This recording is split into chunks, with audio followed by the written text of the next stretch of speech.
বন্ধুরা, আজ আমার রান্নাঘরে আমি চলে এসেছি। আমার রান্নাতে আজ আমি রুই মাছে আলু ঢেঁড়স দিয়ে মাছের ঝোল করব। আমি মাছ ভেজে তুলে নিয়েছি, কড়াতে তেল দিয়েছি, তেল গরম হয়ে গেছে। আমি কালো জিরে ফোড়ন দেবো,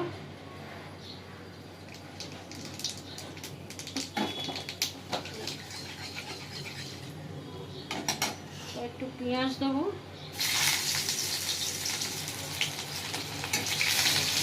পেঁয়াজটা হালকা ভাজা ভাজা করে নেবো।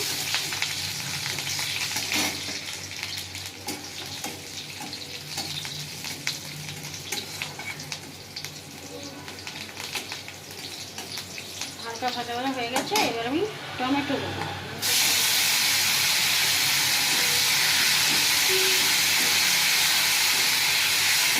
টমেটোটা সামান্য একটু নুন দেবো, টমেটোটা একটু নরম হওয়ার জন্য।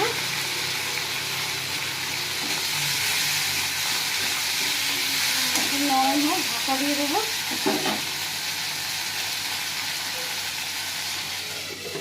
ঢাকাটা খুলবে, এবার টমেটোটা একটু গলে গেছে, এবার আমি আলু দেবো।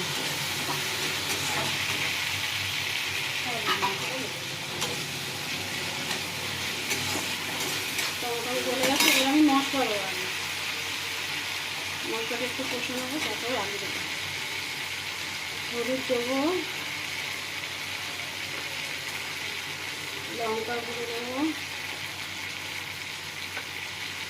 জিরে গুঁড়ো দেবো, নুন দেবো আন্দাজ মতন।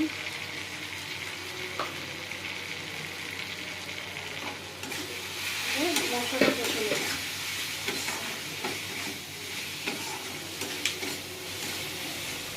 সামান্য একটু জল দেবো।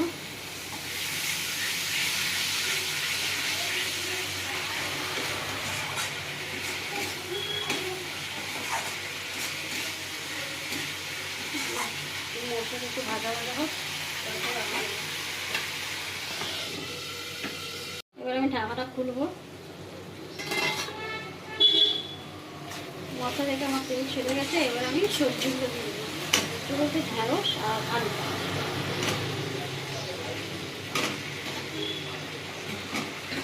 ভালো করে মশলার সঙ্গে কষে নেবো।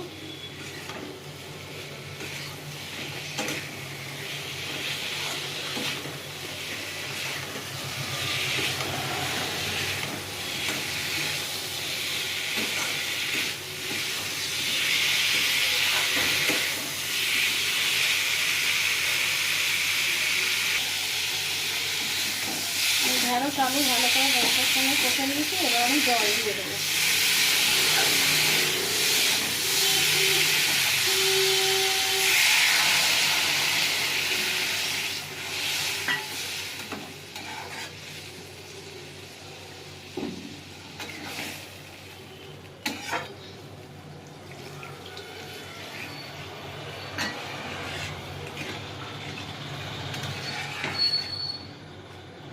ঢাকা দিয়ে দেবো, এবার আমি ঢাকা খুলবো।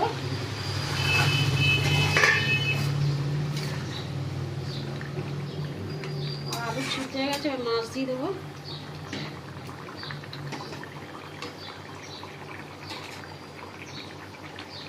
কাঁচা লঙ্কা ছেঁড়া কাঁচা লঙ্কা বাটা দিয়ে দেবো।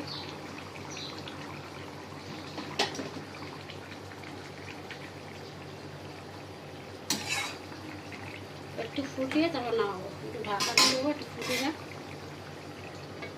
এবার আমি ঢাকাটা খুলে দেখবো।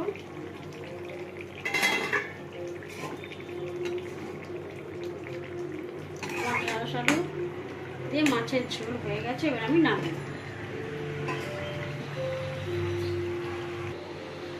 আমার ঢেঁড়স আলু দিয়ে রুই মাছের ঝোল হয়ে গেছে।